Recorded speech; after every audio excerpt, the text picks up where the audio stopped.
అందరికీ నమస్కారం అండి. రెండోసారి ప్లీజ్ కంటిన్యూ జయరాం గారు, వీ కెన్ హియర్ యూ. చాలా సంతోషం అండి. ఈరోజు మహానాడు వేదికకి మేము అక్కడ లేకపోయినప్పటికీ కూడా జూమ్లో మాకు ఈ అవకాశం కల్పించి నందుకు ముందుగా మీ అందరికీ నమస్కారం. అలానే వేదికను అలంకరించిన మన ప్రియతమ నాయకులు నారా చంద్రబాబు నాయుడు గారికి, అలానే రీసెంట్గా వర్కింగ్ ప్రెసిడెంట్గా బాధ్యతలు తీసుకున్న నారా లోకేష్ గారికి, అలానే రాష్ట్ర అధ్యక్షులు పల్లా శ్రీనివాసరావు గారికి, అలానే పాలిట్ బ్యూరో మెంబర్లందరూ, వేదిక మీద ఉన్న వాళ్ళందరికీ, వేదిక ముందున్న అతిరథ మహారాజులందరికీ కూడా, అలానే అన్ని క్లస్టర్స్లో ఉన్న తెలుగుదేశం కుటుంబ సభ్యులందరికీ కూడా అందరి ఎన్ఆర్ఐస్ తరఫున మనస్ఫూర్తిగా ధన్యవాదాలు తెలియజేస్తూ, బాబు గారు ఈరోజు ఈ అమెరికాలో 1.3 మిలియన్ పీపుల్ తెలుగు వాళ్ళు ఉన్నారు అంటే దానికి మీరు పెట్టిన భిక్ష అని చెప్పుకోవడంలో ఏ రకమైన డౌట్ లేదు మాకు. మీరు తీసుకొచ్చిన సంస్కరణల మూలానే ఈరోజు అమెరికాలో ఇంతమంది ఉండటమే కాకుండా American average per capital income కంటే 2-3 రెట్లు ఎక్కువ సంపాదించుకునే విధంగా మన తెలుగు వాళ్ళు ఉన్నారు అంటే తెలుగు జాతి మీకు రుణపడి ఉంటుంది అనే దాంట్లో ఏ రకమైన సందేహం లేదు. మీరెప్పుడు కూడా రాష్ట్ర అభివృద్ధి, తెలుగుదేశం, తెలుగు రాష్ట్రం అభివృద్ధి ఉమ్మడి రాష్ట్రంలో ఉన్నప్పుడు కూడా మీరు రాష్ట్ర శ్రేయస్సు కోసం, రాష్ట్ర ప్రజల శ్రేయస్సు కోసం పనిచేసిన ఏకైక నాయకుడు. దేశంలో కూడా మీలాంటి నాయకుడు ఉన్నాడు అని చెప్పుకోవటం కూడా దొరకరు ఈరోజు. అలాంటి మీలాంటి నాయకుడు ఆంధ్రప్రదేశ్కి దొరకటం అనేది కూడా ఆంధ్రప్రదేశ్ ప్రజలు చేసుకున్న సుకృతం అని మేము అందరం అనుకుంటా ఉంటాం. మేము ఇక్కడ ఉన్నప్పటికీ కూడా, మేము గత 4 దశాబ్దాలుగా అమెరికాలో ఉన్నా కూడా ఫిజికల్ అడ్రస్ ఒక్కటే మాకు అమెరికాలో ఉంది. ఈ తెలుగుదేశం ఎన్ఆర్ఐస్ అందరి మనసు ఆంధ్రప్రదేశ్ మీదే, మనసులన్నీ కూడా ఆంధ్రప్రదేశ్ రాష్ట్రం మీద, భారతదేశం మీదే ఉన్నాయని చెప్పడంలో ఏ రకమైన సందేశాలు, మీరు ఏ రకమైన పిలుపునిచ్చినా కూడా తెలుగుదేశం కార్యకర్తలు సోల్జర్స్ లాగా పనిచేసి, తెలుగుదేశం ఏ పని మొదలుపెట్టినా కూడా ఎన్ఆర్ఐస్ దగ్గర నుంచే బిగిన్ అయ్యి, ఎన్ఆర్ఐసే మొదలుపెట్టి తర్వాత రాష్ట్రం అంతా కూడా జరిగిన పరిస్థితులు మనం గమనించాం. మీ పిలుపు మేరకు ఏ కార్యక్రమాన్నైనా, అమరావతి ఉద్యమంలోనే కానివ్వండి, అమరావతి లీగల్ ఫండ్ ఏర్పాటు చేయడంలోనే కానీ, ఏ ఇష్యూ అయినా కానీ చంద్రబాబు నాయుడు గారు అక్కడ అరెస్ట్ అయ్యారు అంటే ఫస్ట్ గళం ఇప్పింది ఎన్ఆర్ఐస్ అని మీ అందరికీ గుర్తు చేయాల్సిన అవసరం ఉంది.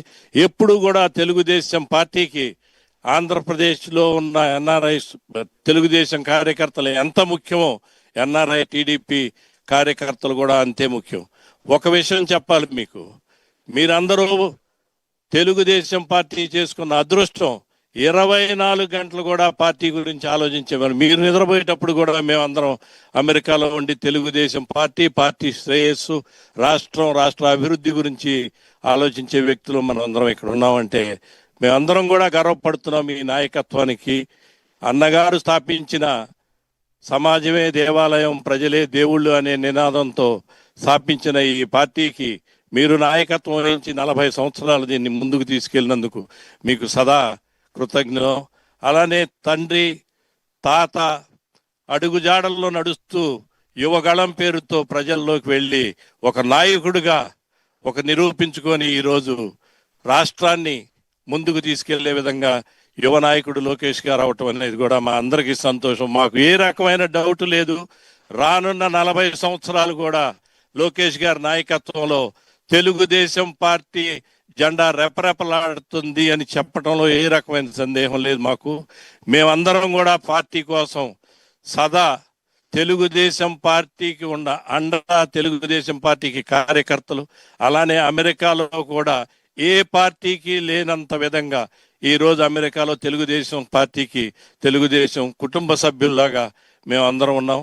రానున్న కాలంలో కూడా తప్పకుండా చంద్రబాబు నాయుడు గారు ఉమ్మడి రాష్ట్రంలో దేశాలన్నీ తిరిగి ఎన్నో కంపెనీలు తీసుకొచ్చి ఉమ్మడి రాష్ట్ర అభివృద్ధికి పాటుపడితే ఈరోజు మన యువ నాయకుడు లోకేష్ గారు టెక్నాలజీని ఉపయోగించుకొని కొన్ని లక్షల ఇన్వెస్ట్మెంట్స్ని, కొన్ని లక్షల కోట్ల ఇన్వెస్ట్మెంట్ని రీసెంట్గా మీరే చూశారు. అనకాపల్లిలో స్టీల్ ప్లాంట్ ఏర్పాటు విషయం కూడా ఎక్కడికో వెళ్ళే వాళ్ళని కూడా ఇక్కడికి మన రాష్ట్రానికి తీసుకొచ్చిన శక్తివంతమైన నాయకుడు మనకి పార్టీకి ఉంటాం. పార్టీ భవిష్యత్తుకి ఏ రకమైన డోకా లేదు. మేము కూడా మిమ్మల్ని ఎప్పటికీ మర్చిపోము. మీరు మాకు చేసింది కూడా ఒక ఏపీ ఎన్ఆర్టీ అనే ఒక సొసైటీని స్థాపించి ఎన్ఆర్ఐ వెల్ఫేర్ కోసం మీరు చేసిన సేవను కూడా ప్రతి ఎన్ఆర్ఐ గుర్తుంచుకుంటాడు.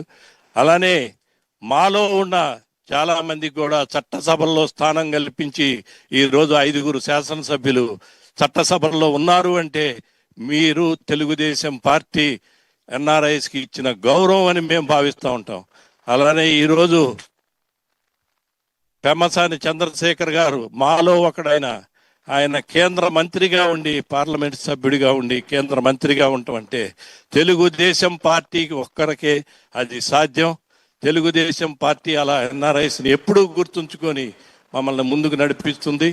రానున్న కాలంలో కూడా మీ ఆశల్ని ఎప్పుడు వమ్ము చేయకుండా తెలుగుదేశం పార్టీ కార్యకర్త, తెలుగుదేశం కుటుంబ సభ్యులందరూ కూడా తెలుగుదేశం పార్టీకి అండగా ఉంటారని ఈరోజు మీ అవకాశం ఇచ్చిన మీకు మనస్ఫూర్తిగా ధన్యవాదాలు తెలియజేస్తూ సెలవు తీసుకుంటాను. జై జై తెలుగుదేశం, జై చంద్రబాబు, జై లోకేష్ నాయుడు, జోహార్ ఎన్టీఆర్.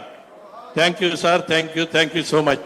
Thank you Jayaram garu. ఖండాలు మారిన జెండాలు మాత్రం మా గుండెల నిండుగా ఉన్నాయంటూ ప్రతి ఒక్కరూ తెలుగుదేశం పార్టీ జెండాను రెపరెపలాడిస్తున్నందుకు మీ అందరికీ కూడా ధన్యవాదాలు తెలియజేసుకుంటున్నాం. ఇదే అంశం మీద తర్వాత వక్త మాట్లాడడానికి శ్రీ ఓం ప్రకాష్ గారు, వారిని క్షేత్రస్థాయిలో పనిచేస్తూ సుదీర్ఘకాలం పార్టీ సేవలు అందిస్తున్నటువంటి శ్రీ ఓం ప్రకాష్ గారిని రావాల్సిందిగా కోరుతున్నాం.